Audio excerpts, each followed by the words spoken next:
y'all, and welcome back to our new devotion, Turning Points with God by David Jeremiah. The title of our devotion is, What is That in Your Hand? It's found on page 279. Our scripture comes from the book of Exodus, chapter 4 and verse 2, and I will be reading that from my King James Bible.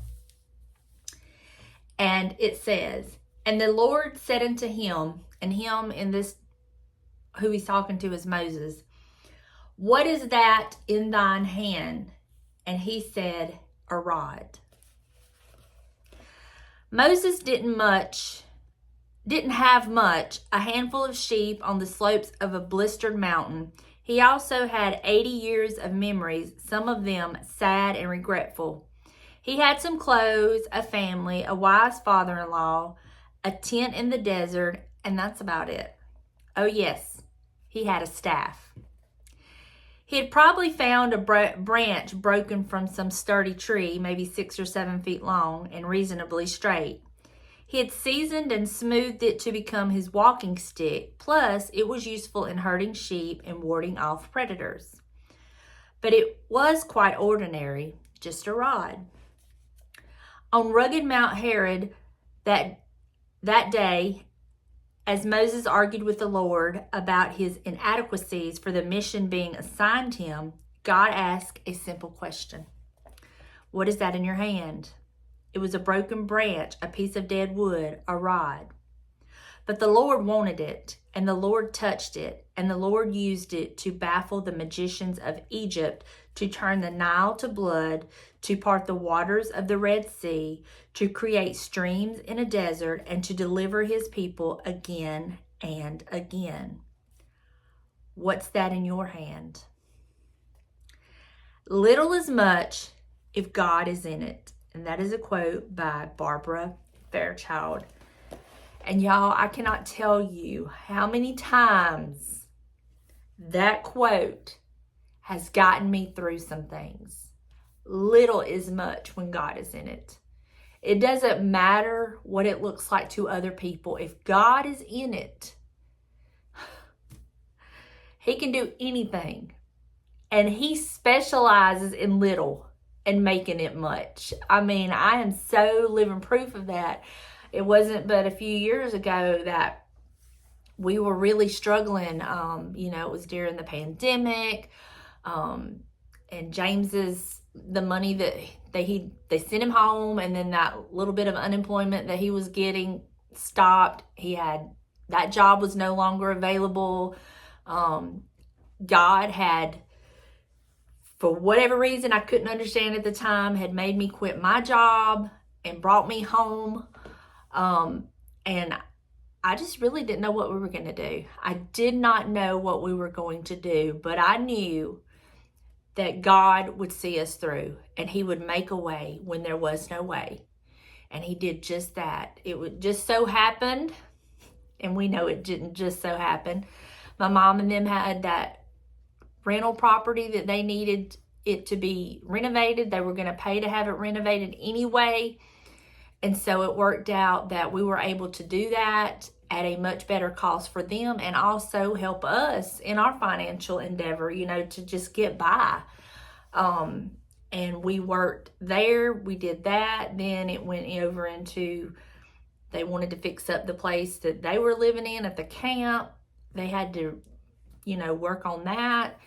And again, it just so happened that we were available, and it helped them. And I know that some people might say, well, I can't believe you charged them. But it wasn't that I charged them. It was that God made a way. They were going to pay somebody.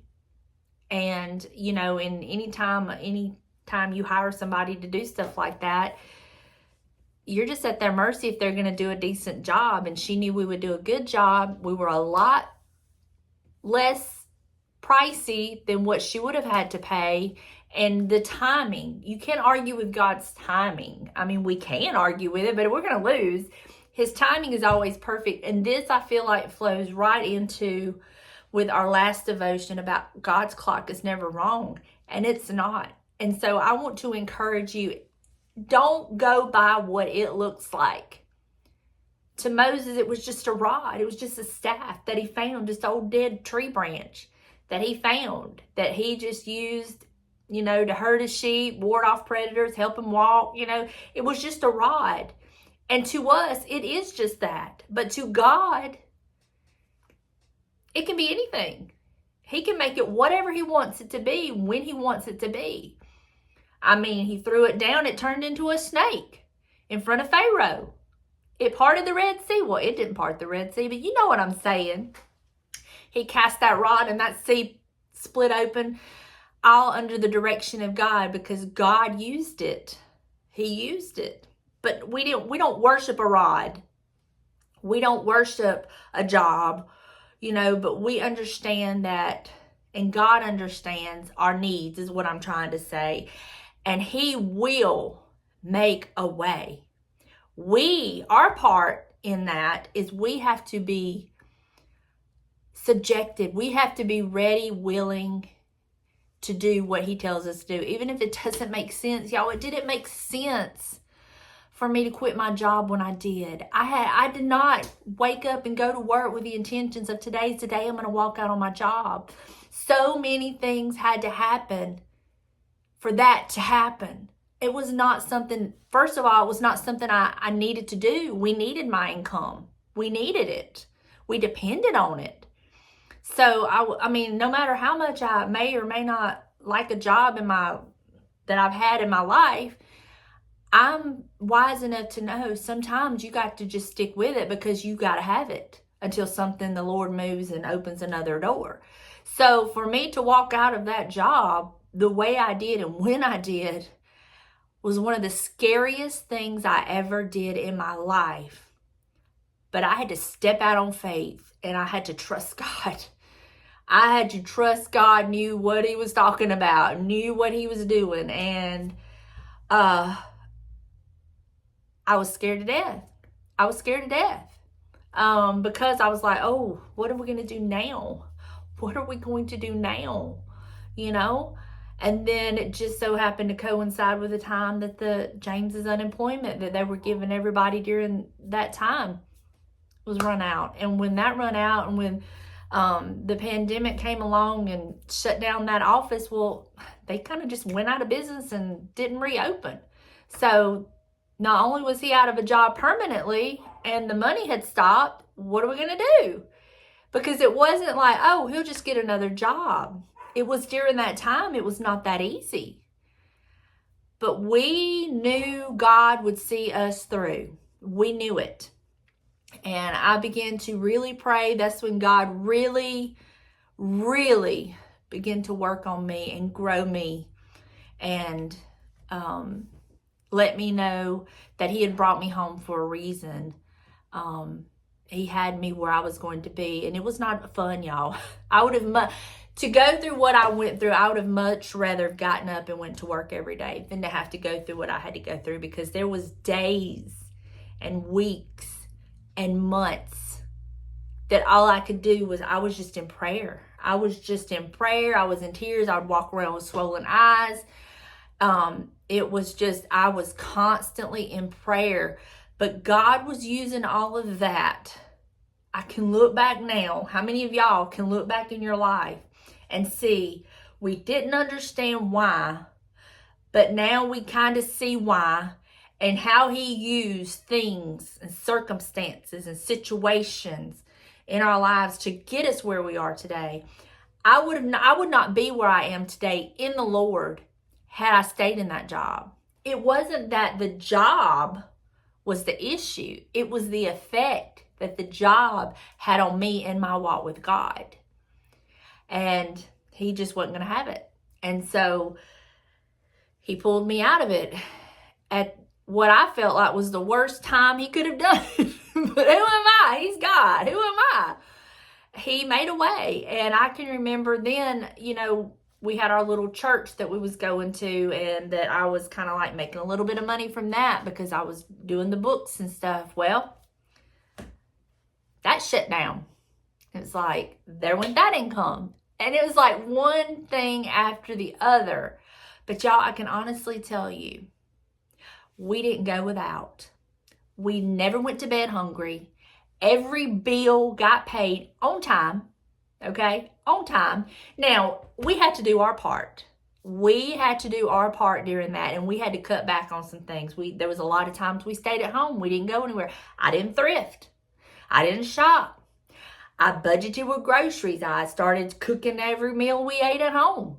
You know, I had to do my part in the situation until God could know that I had really reached where he wanted me to be and the lessons were learned. And then he began to slowly, things started to shift and to change. And I can remember in that time with my YouTube channel, I was like, how am I going to keep doing a YouTube channel when I'm not thrifting, I'm not shopping, I'm not buying things? I refuse to go into debt just to have a video up on my channel. And so I would start using things I had at home to have videos out just to keep me in the algorithm, just to keep it going. And I'm not going to be ashamed of those videos because like my YouTube channel, it's kind of like a video diary. I can look back and say, gosh, I remember what I was feeling when I was making that video. I can remember sitting there watching other YouTube channels thinking, they must not have a care in the world. Their life hasn't changed one bit, and here we are, you know, doing everything we can to stay afloat. But I know God's got us, and he's got a plan, and I'm going to trust him. I can remember all of that. I can remember literally taking trash, wood scraps and trash, and making videos showing how you can do trash to treasures and different things. I can remember all of that because those times God used to grow me and to strengthen me. He did. And little truly is much when God is in it. But let me tell you, with God being in it, there are going to be some hard times and some sacrifice and some things you're going to have to do that's not fun. It's not pleasant. But if you will do it, and you will trust him, and you will lean into him, you will not give up, and you will not focus on what it looks like or feels like. But you will trust in the master who feeds the little birds, who clothes the beautiful flowers in the field. Them little birds that I love to watch, they don't worry about nothing because they know who's in charge and who's going to take care of them. And if he loves a little bird that much, how much more does he love you? I'll tell you how much more he loves you. He wrapped himself in flesh and he came down to earth and he died the most horrific death for you and for me. That's how much more he loves us. If he weeps when a little bird, when a little sparrow falls, how much more does he weep for you?